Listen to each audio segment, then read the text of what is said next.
боз ҳам саломатон мегӯем аз пойтахти ҷумҳурии тоҷикистон шаҳри душанбе. бо баробари фарорасидани ана ҳамин субҳи босафо хостем нашри навбатии лоиҳаи якрӯзи якшахсро таҳия намоем. бояд қайд кард ки барномаи имрӯзинаи мо каме дигаргун сурат мегирад, яъне мо мисли ҳарвақта намероем ба назди хонаи чеҳраҳои шинохта ва баромадани онҳоро интизор намешавем ё аз қафоишон наворгирӣ намекунем. имрӯз ин лаҳза ва ин соат мо занг мезанем ба ана ҳамон чеҳраҳои шинохтае ки рақамҳои телефони мобилиашон дар телефонҳои мобилии мо сабт аст. аз онҳо пурсон мешавем, хоҳиш мекунем то ба мо иҷозат ва имконият диҳанд барои навор гирифтани танҳо як рӯзашон.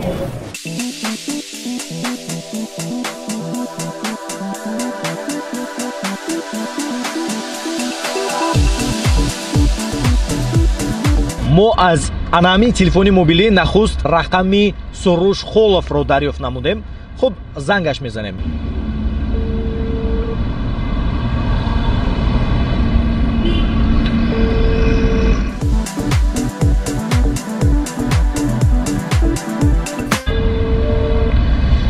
афсус, чизе гуфта наметавонем. аз Суруш Холов дараке нест.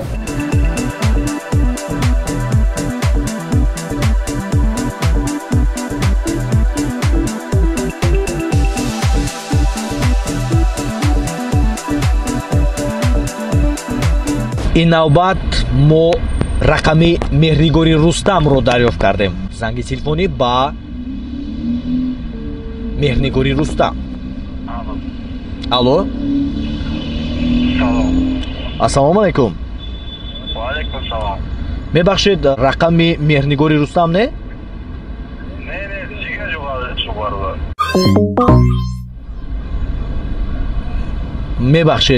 мебахшед. мегӯд мо иштибоҳ кардем. аз чанд нафар пурсида будем ва ҳамин рақамро ба мо дода буданд. мо роҳ афтода нестем, боз ба дигар ҳунармандон занг мезанем. ниҳоятан мо инҷо дарёфт кардем рақами ҳунарманди шоистаи ҷумҳурии Тоҷикистон устод Қобилҷон Зариповро.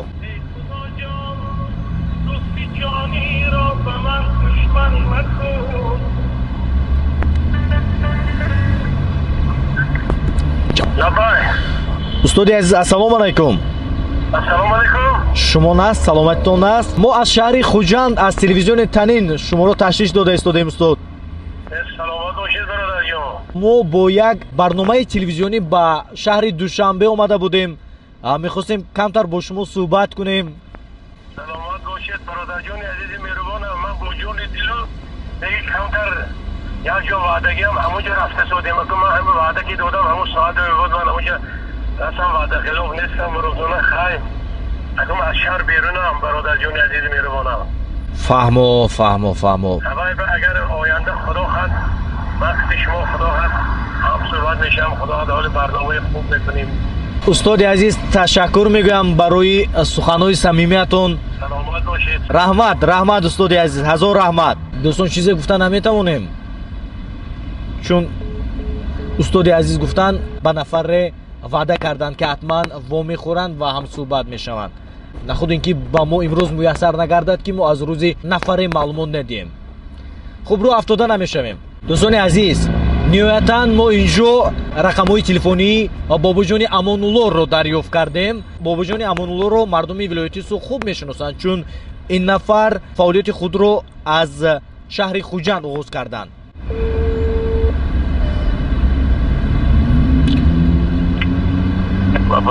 ассалому алайкум. алайкум ассалом. аки Бобоҷон, шумо наст? саломатитон аст? ташаккур. монда нашавед.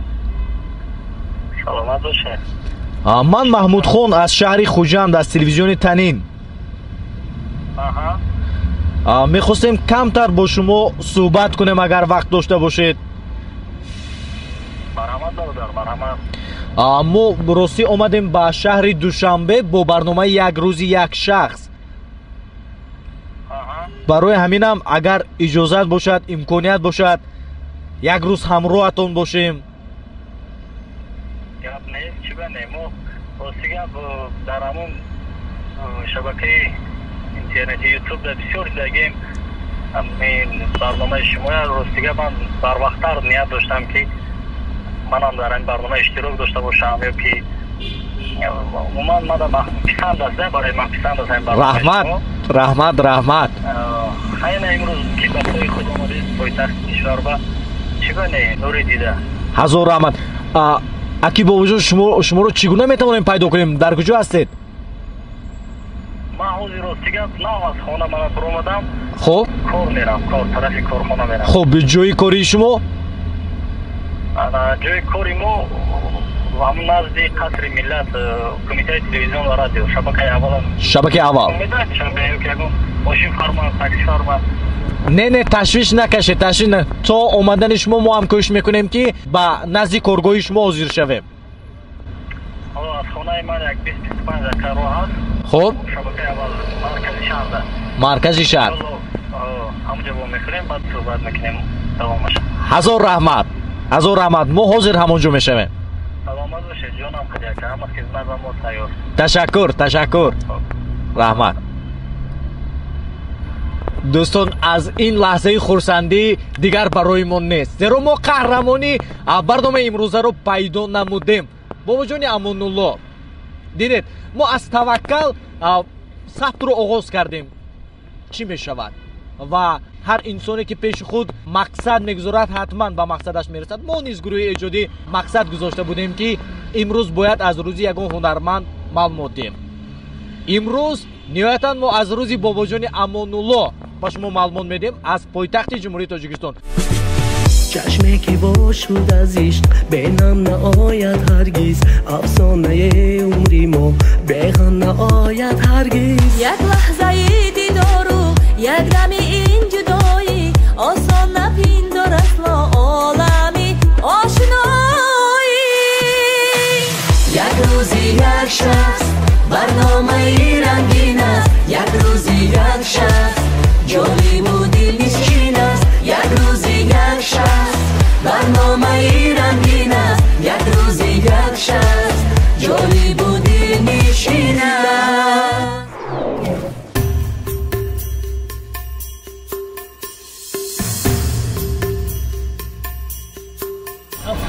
ассалому алайкум инҷастед ҳаракатон аст саломатон аст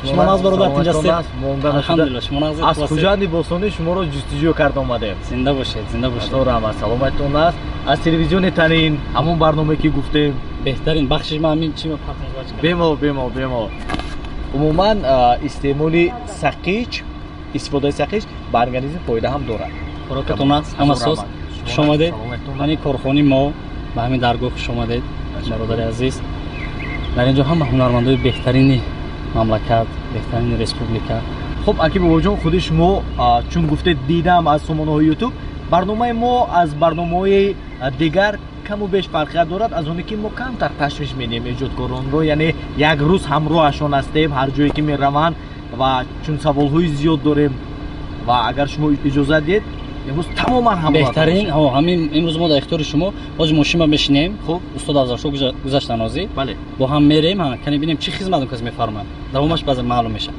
қабул бинандагони азиз шумо ҳам бо мо бошед ташаккур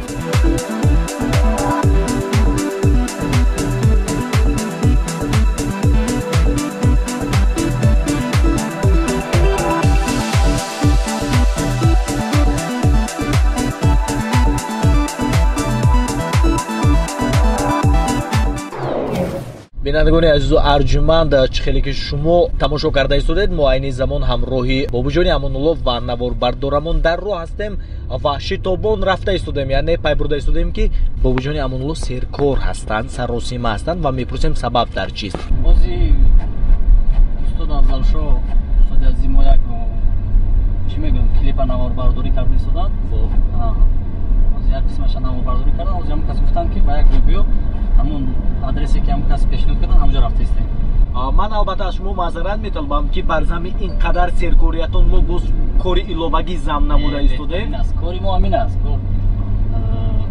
нуқтаи асосии кори мо да ҳамин коре ки шумо карда истодед тааллуқ дорад ташаккури мепоям. Агар мо ошкоро ҳарф занем ки бобоҷон пеш аз занг задан ба шумо ба чанд ҳамкасбонатон занг задем, бархе аз онҳо ба зангҳои телефони мо ҷавоб надодан, бархе аз онҳо гуфтанд имконият надорем. хулоса хушбахтона ниҳоятан рақамҳои шуморо низ пайдо кардем, чун дар телефони мобилии мо ҷой гирифтааст. хушбахтона шумо розигӣ баён кардед. ман ташаккур мегӯям ва умедвор ҳастем ки имрӯз ҳаддалимкон мо метавонем аз рӯзи шумо маълумот диҳем ба мухлисону ҳаводоронатон.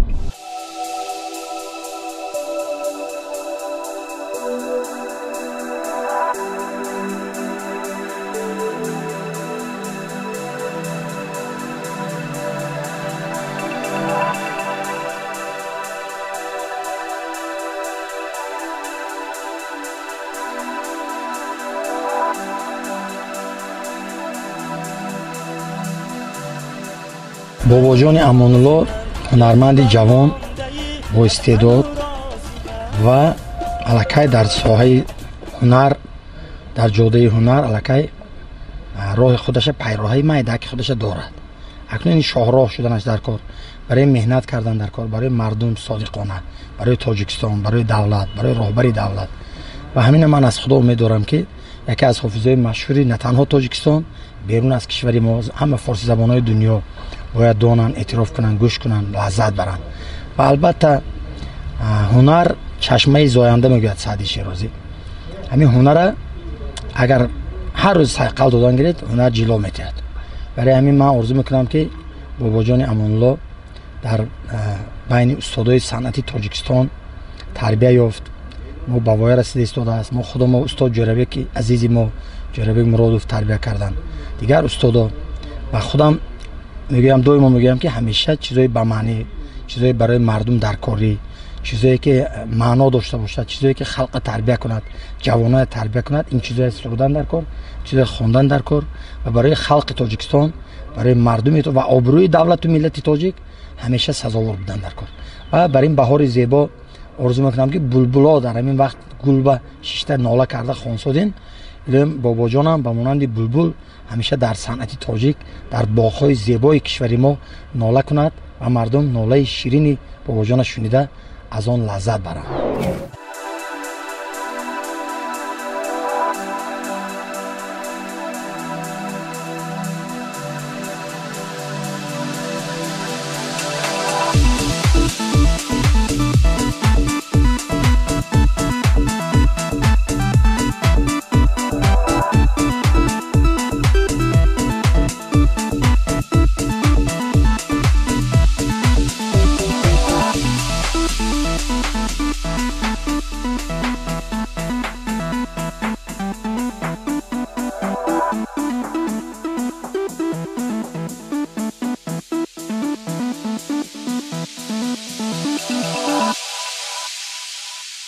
мана инҷо консерти мана бародари азиз мо Ғолибҷон Юсупов ба наздикии мана имрӯз дозум пагоҳ не фардо. мақсади асосии рафтани мо ба назди устод дар чӣ буд ва шумо наздашон ворид шудед, чӣ гуфтанд агар маъфӣ набошад? дар он ҷо аслан устод даъватӣ будем, зодрӯзи Бахтиёр Иброҳимов ҳофизи шинохта ҳастанд, мухлисои худа доранд, ҳунарманди беҳтарин ҳастанд ва устод Гулназар Келдӣ буданд, акай Обиҷон Назаров ки бародари азизи мо, бародари бисёр олиқадру пурфарҳанги мо. устод ки мо саҳар якҷоя будем, хостанд ки манам ҳамонҷо бошам, як сари як дастархону як пиёла чой. беҳтарин, ташаккур. чанде қабл як саволи мо беҷавоб монд. мо гуфтем бобоҷон чанд муддат шумо паси парда будед, кору ташвишҳои дигар буд магар камтар равшанӣ меандохтед ба ҳамин масъала? рости дӯсти азизам, мо ҳамеша дар ҳамин Тоҷикистон ҳастем ва эҷодиётамонам хеле зиёд аст. сабаби дер баромадани мо ба саҳна ин нест ки мақсад мо шеър надорем барои хондан ё ки суруд надорем ё ки эҷод кам мекунем. бовар кунед, зиёда аз 300-400 ғазалу ва оҳангҳои махсус бастагӣ ҳаст дорам. лекин ин хел аст ки аз оне ки ҳар дақиқаву ҳар лаҳза беҳудаву баҳуда мақсад баромадан ё ки як чизи хасакие ба мардум расондан, بگذار ایجاد خوب شود، بگذار کم هم باشد پرحاصل باشد، یعنی که یک چیزی اصیل باشد که عمری دراز بینه. خیلی اینجا با سببای دیگریش هم هست محمود جان برادر عزیز، با یک حافظی و با یک صنعت مثل زندگی پیش نمی رود. ما روستیگه کمتر تجارت با تجارت هم مشغول هستم، تجارت هم میکنم. انا گپ در کجا؟ از شهر دوبای و مسکو، از گروزی، از چند مملکت ها رفیقای زیاد داریم، ماشینا میبریم هر نمود. قریب که همه نمودی ماشین ما آوردگی هستم در تاجیکستان. ما البته با ایجاداتتون و هم تجارت شما موفقیت میخوایم و تمنا میکنیم که همیشه پیشروی همراهتون باشه. چند سال قبل بود با وجود شما وقتی پایتخت اومدید؟ 2005 اومدم پایتخت و با در موبایل میرفتیم چی خوجان زیاد میریم، ما خوجان میرفتیم با در اونجا دوستای زیاد هستن، استاد عزیز ما استاد جرابک مرادوف اونجا هستن. بله استاد اولین ما. یک روزی یک شخص برنامه رنگین است، یک روزی یک شخص جالب و دلنشین است، یک روزی یک شخص برنامه رنگین است، یک روزی یک شخص جالب و دلنشین است. ما همین صنعتکارا یکدیگر را دوست داریم، محبت نسبت یکدیگر داشته باشیم، هنر یکدیگر اعتراف کنیم، با یکدیگر تن دهیم، یعنی اقرار شود. و چیزی که خدا داده است. تو با بدی و با خیلی و با پس زدن و با گپی گنده زدن تو نیست کردن نتونی، تو مثال کم کردن نتونی. همین یک بزرگوار گفته است که اگر تیغ عالم بجنبد ز جای، سر را نبرد نخواهد خدای. اگر خدا نخواهد ما یگان کس نابود کردن، با پس گفتن پس کردن نمیتوانیم. به همه چیز صاحب خداوند است، از خدا زور شدن نمیتونیم. به همین خاطر ما یک کارو کردن میتونیم و باید کنیم، فقط نیکی. من همین کنسرت نوی من 29 دکبر شده گذشت، در همونجا من یک غزل بسیار خوب خوندگم ده. گلی صحرا ندارد بوی سنبل، نه هر مرغ بخواند همچو بلبل، نه هر کس مونس و همراز باشد، نه هر نازک بدن غماز باشد. اونجا میگه که سخن از ایزدی یک تا عطا است، زی پشتی کس سخن گفتن خطا است. نه هر یک مرد سیما همچو مرد است، نه هر یک دل خانه اندوه و درد است. به هر کس باوری کردن نباید، به هر کس راز دل گفتن نشاید. به هر کس باوری کردن نباید، به هر کس راز دل گفتن نشاید. این از سعدی بزرگوار است. بله. چون میگم پرسیدن عین ندارد، اینقدر با درد عیناً به همین موضوع حرف زده استودید یگان نفر خیانت کرده است. راستا ما در همین سن دو سالی به 30 قدم ماندیم، 30 ساله شدم. یکم ینور آزاد روزم، بسیار روزی خوب، همه خوب روزی من همه خوب. همین شهر آزاد از من، همه کوچه هم خالی، چقدر خواهی استراحت، چقدر خواهی، فقط همون طرف خانه بسته است، خط در خانه ما جشن میگیره.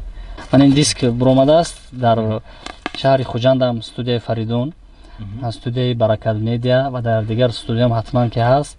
در اینجا در استودیو سیما هم یک زیاده از 10 روز پیش برآمد کنسرت نو، برنامه خوب. در اینجا استاد افضل شادی و استاد جرابک مرادوف، اپای سباحت جانی ما، اپای سباحت نجمدین و استاد عزیز آرتی قادیروف همه اشتراک داشتن در این دیسک هستند. از مخلصا خواهش میکنم دسترس کنن، تماشا کنن. یک روزی یک شخص پایان پذیرد، اما محبت هرگز نمیرد.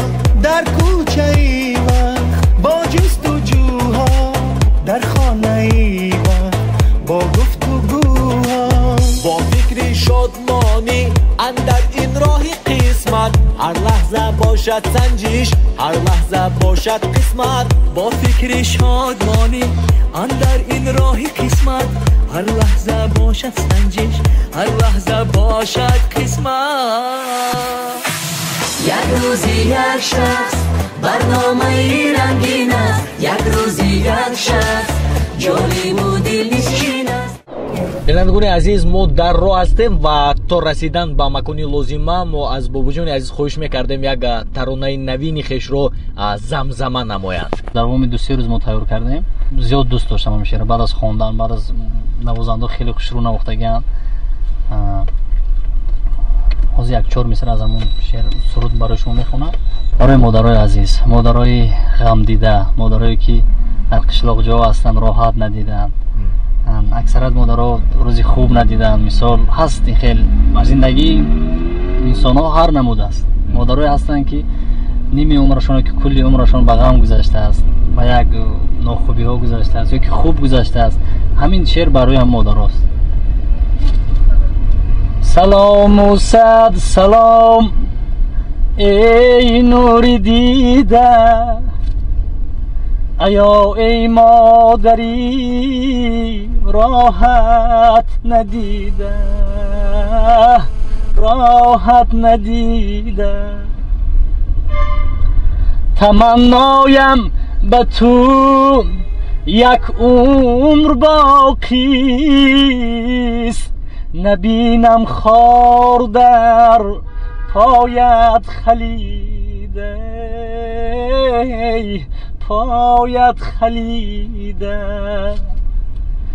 ای نور دیده راحت ندیده ناآرمیده ناآرمیده سلام و صد سلام ای نور دیده.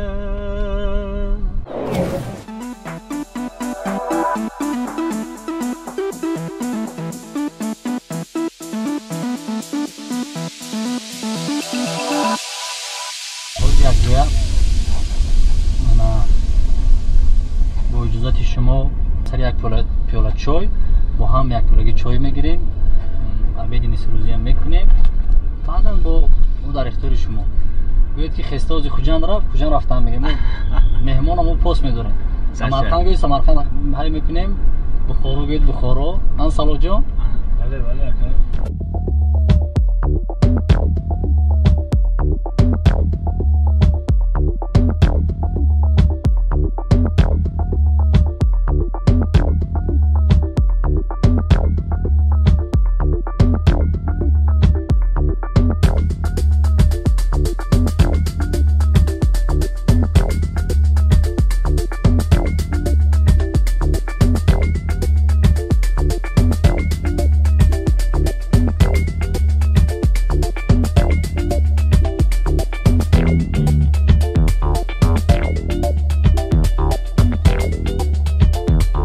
یک برادر زنگ زد روسیگه و 2 روز باز ما سمرقند بودیم امکاناتی نشان دادم یک همه ماشین دیگری منو میخواد بیند با مقصد خریداری با مقصد من میخواد هم برای خود گیردن ماشین خریداری کنه باز یک سری قدم برای نشان میتیم میگذاریم میریم.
دل را نوشدار و پند مادر بوده است.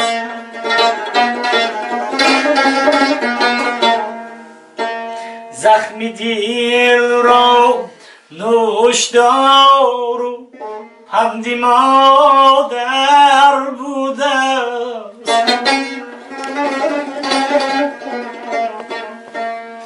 دیده ها از نور روی او منور بوده است.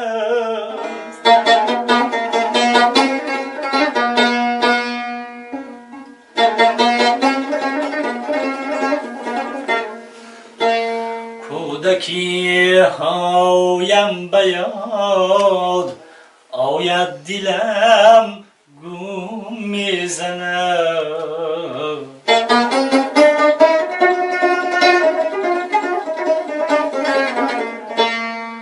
یک دمی طفلانه با عمری برابر بوده است. زخم دل را نوشدار پند مادر بوده.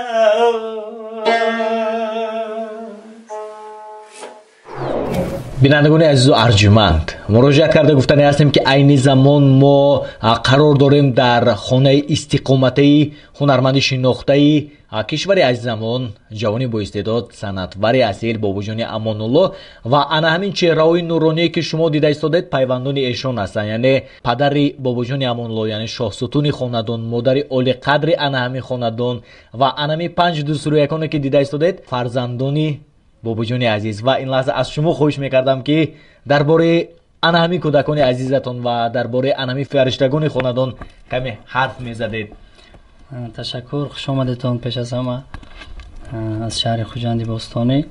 انا این کس ایشون شیخ پردیل، کس پردیل جان، نامشون پردیل موندگی. انا از همه خوردیتون با فکرم از پسرچی کلونه میر آتالله. انا این نامی سعدالله جان، این نامی امکم، خدا رحمتی امکم گذاشت، نامش موندیم. انا این کس مینا جان، نامی مینا جان استاد افضل شاه موندن. سعادت جان، سعادت دختری کلونیم. انا مادرم، مادر عزیز مرحبا خان، پدرم امان الله. شما میدونید. بله. عموما همه ها رو دیدیم و خواستیم زمانی کودکی شما رو هم بفهمیم که زمانی کودکی شما چگونه پسی سرگردیده است. من در عائله یک پسر هستم، راستیگم مادرمون اولاد کلان، خب در قشلاق اولاد بسیار کلان، یک حولی کلان داریم. در همونجا هم در چند مابین چند تا مکان و چند تا عائله کلان یک فرزند یک پسر بودم. در من کودکی من خیلی خوب قدی گذشته است. دورای خوب، لحظه‌های خوب قدی. خواهر هم دارید نبود؟ خواهرچم هستند، خواهرچم عائله دار است. نصیب همین نزدیکا باید صاحب فرزند شود. با کودکانتون هم کمتر صحبت کنیم. با کودکا هم اجازه شاید برای ما یگان شعر میخونن، سرود میخونن، چون پدرشون هنرمند هستن. شدم زارت بدی دارد، بیا یک بار پدر جانم. ندیدم دو رخسارت، بیا یک بار پدر جانم. ندیدم دو رخسارت، بیا یک بار پدر جانم. در آن وقت که خور بودن ندانستم قدر الله. کمزور چش اطلسی، طفلی چش یلتسی، توق چش آهری، پیراهنش پرپری، درویش مثل انار، کاکلچه هایش خطار. موسیقی را دانسته پا میماند آهسته، از دست افشاندنی او ناز و تمنای او. از تبسم دلجو به خانه نور بارد چه سرود برد. در بین همین مخلصام خیلی گپا زیاد است. من که پدر و مادرتون گذاشتگم اینقدر دلتون گنده این شعرها میخونه. لی من پدر و مادرم شکر خدا زنده.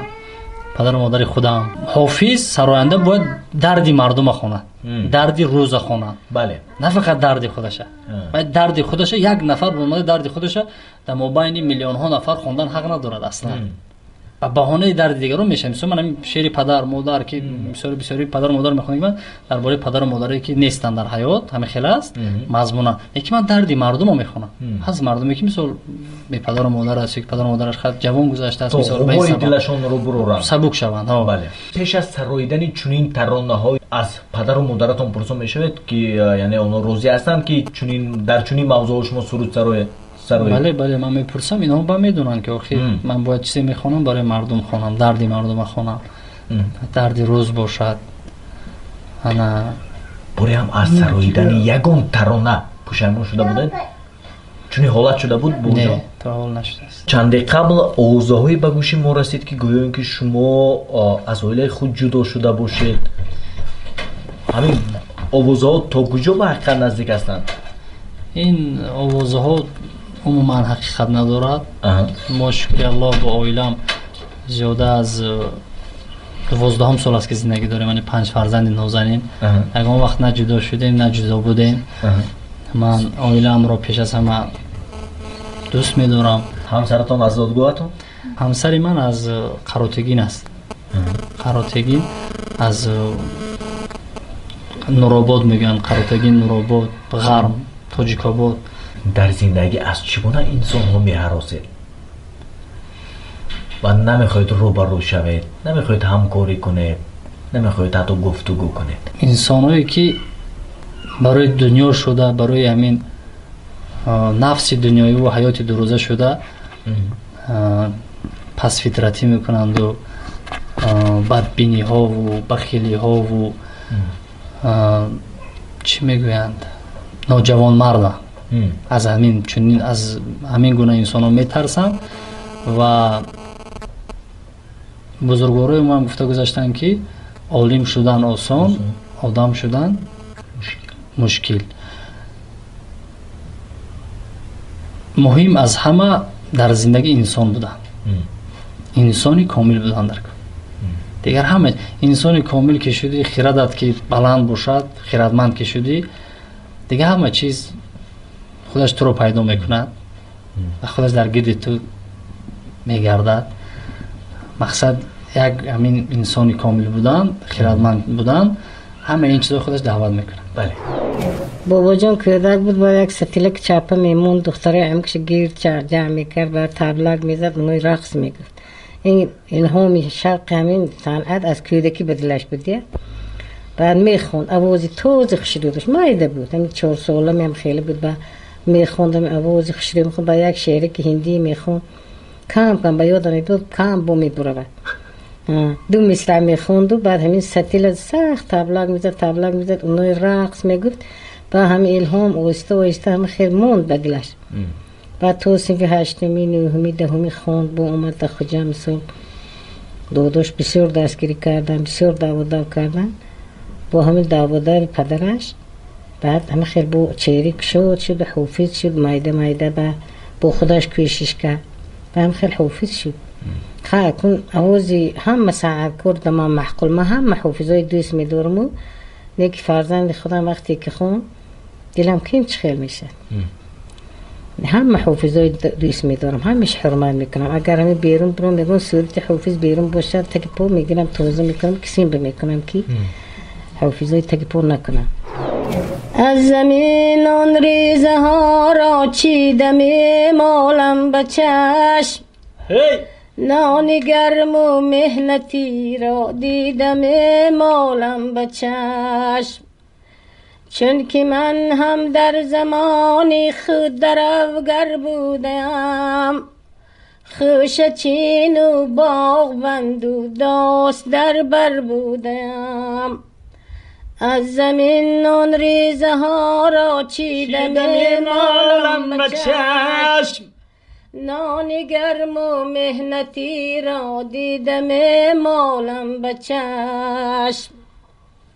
سلامت باشید. هزار رحمت. تشکر. این یک ارمغانی مخصوص شد برای مخلصانتان. بهترین شد. تشکر میگویم به شما مادر جان عزیز و تمنا میکنیم که 100 ساله های دیگر سایبانی فرزندان و نبیرگان باشید. الهی رحمت. تشکر.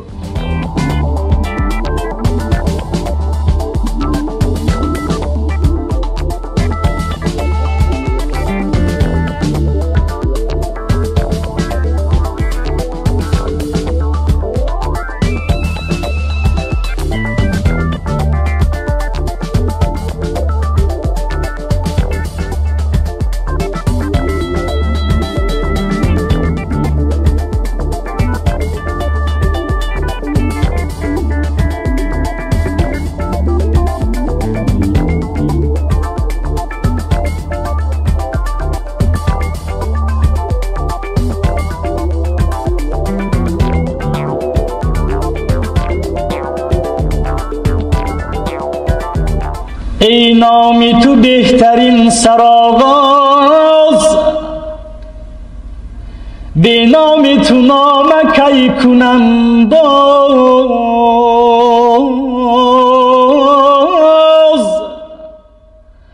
آسایش قلب هاست نامت، آرامش سینه هاست کلامت. آسایشی قلب هاست نامت، آرامش دل هاست کلامت.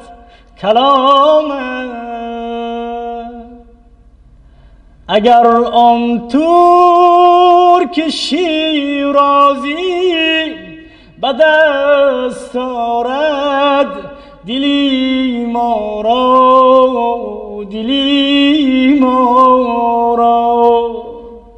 به خالی هندویش بخشم سمرقندو بخارا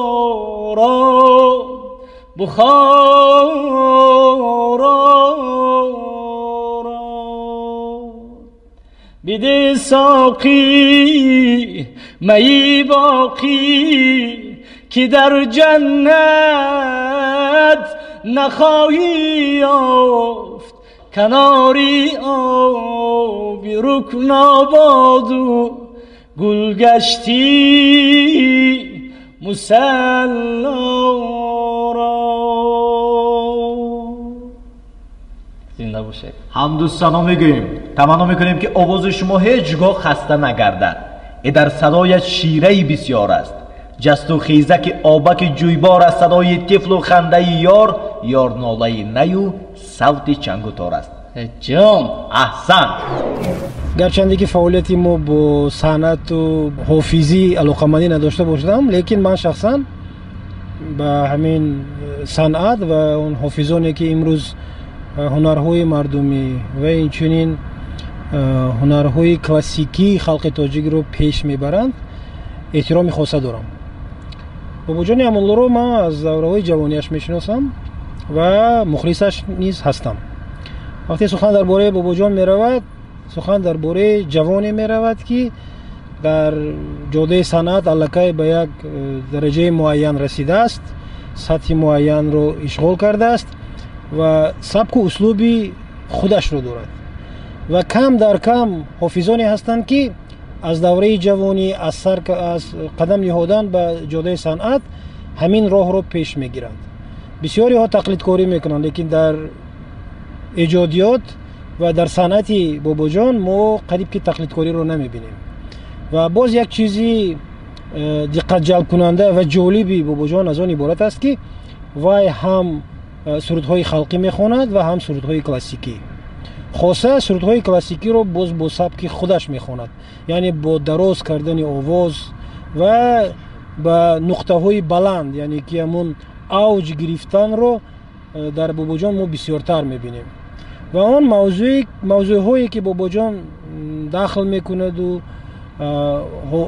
месарояд асосан ин дар мавзӯи ватан аст, ватандӯстӣ аст, дар бораи падару модар аст, қадру қимати падару модар ва дар дигар репертуари бобоҷон боз мо дар бораи ишқу муҳаббат низ мебинем, мешунавем ва ин бисёр хуб аст ва дар бисёр баромадҳояш бобоҷон кӯшиш мекунад ки бо овози зинда баромад кунад. Яке яъне дар Тоҷикистон имрӯз камдар кам ҳофизоне ҳастанд ки овози зинда қати назди мухлисон мебароянд ё ин ки консерт мемонанд. ба наздикии он консерте ки бобоҷон дар шаҳри Душанбе монд дар арафаи соли нави мелодӣ, ин гуфтаҳои маро тасдиқ мекунад. Як рӯзи як шахс барномаи рангин аст, як рӯзи як шахс ҷолибу дилнишин аст. Як рӯзи як шахс барномаи рангин аст, як рӯзи як шахс ҷолибу дилнишин аст. Як рӯзи як шахс барномаи рангин аст, як рӯзи як шахс ҷолибу дилнишин аст.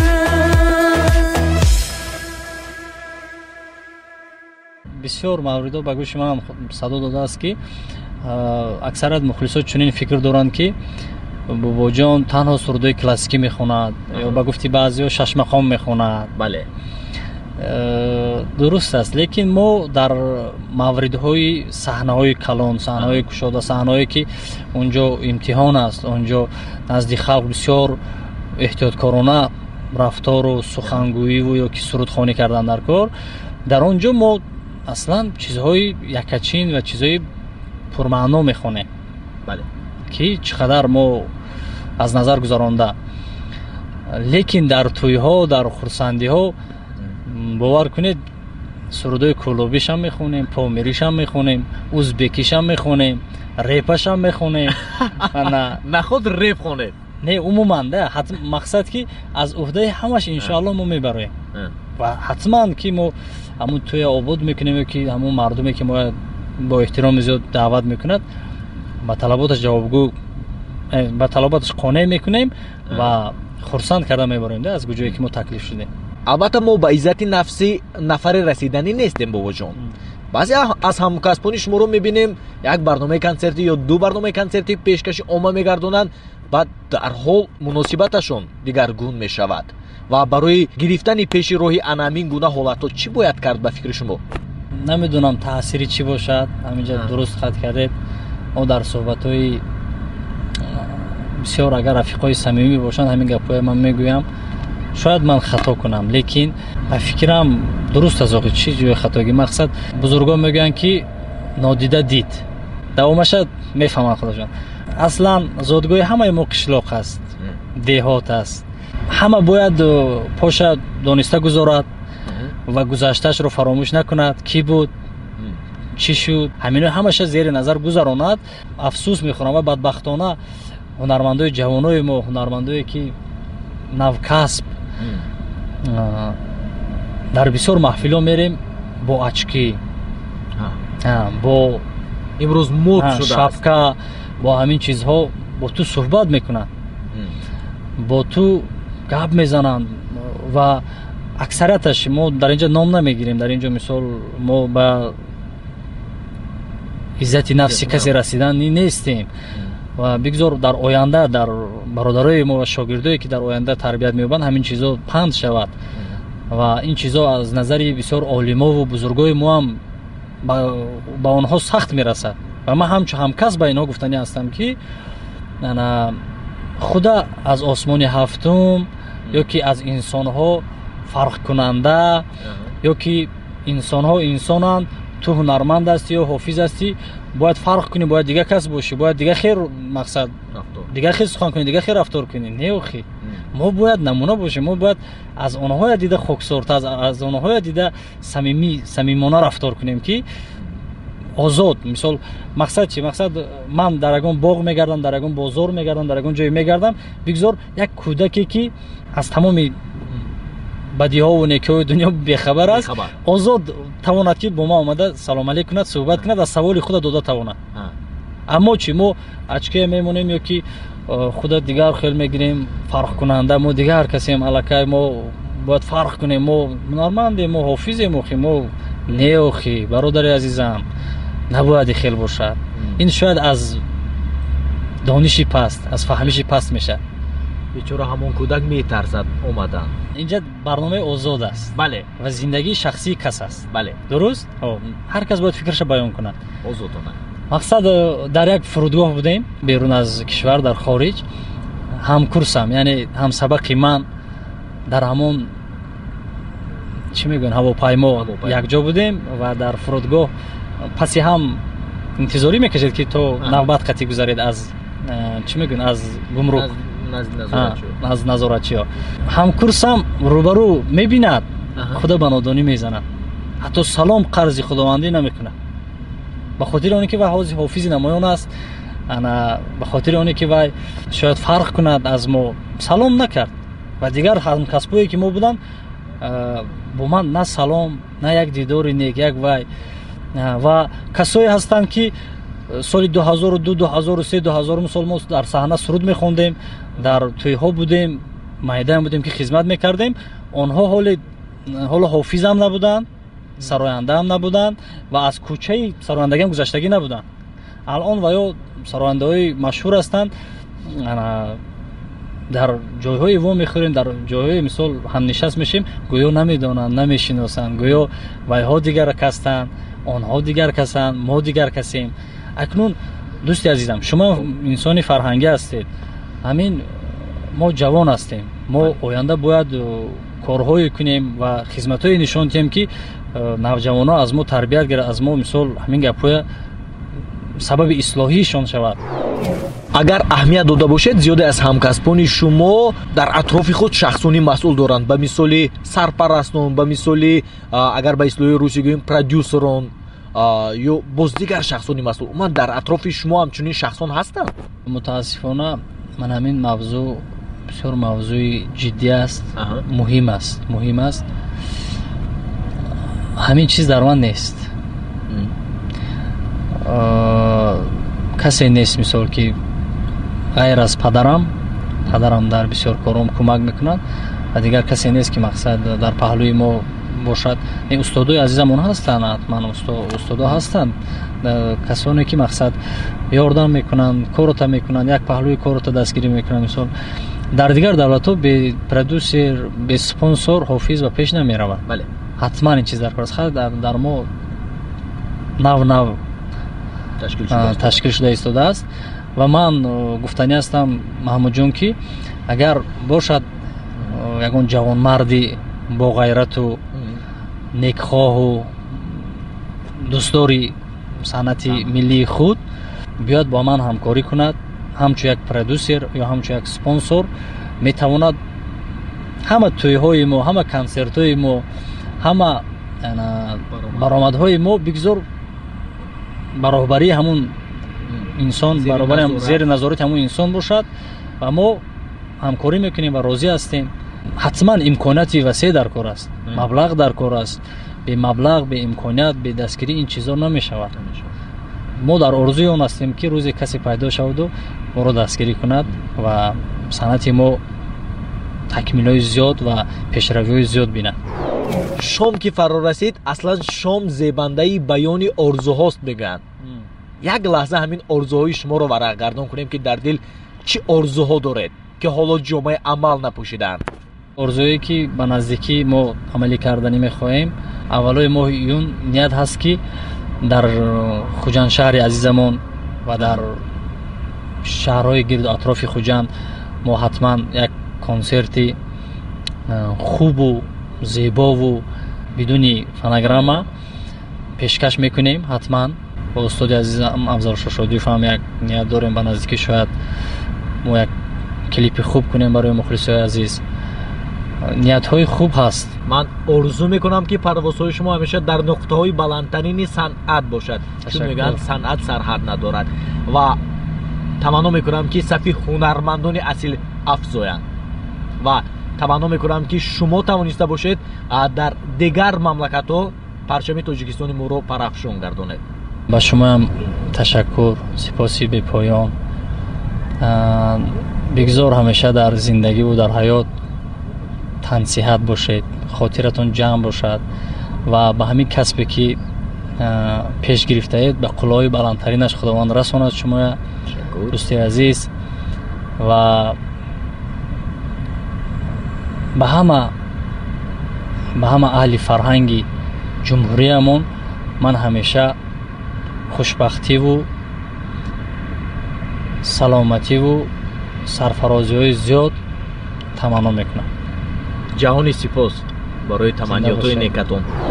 گشتم خرابتی یار کی می بیایی، جیگر کبابتی یار کی می بیایی. گشتم خرابتی یار کی می بیایی، جیگر کبابتی یار کی می بیایی. از دوری تو شبها خوابم نیاید، چشمم برای تو چار کی می بیایی. گشتم خرابت ای یار کی می بیایی، جیگر کبابت ای یار کی می بیایی. جیگر کبابت ای یار کی می بیایی، دل در عذابت ای یار کی می بیایی.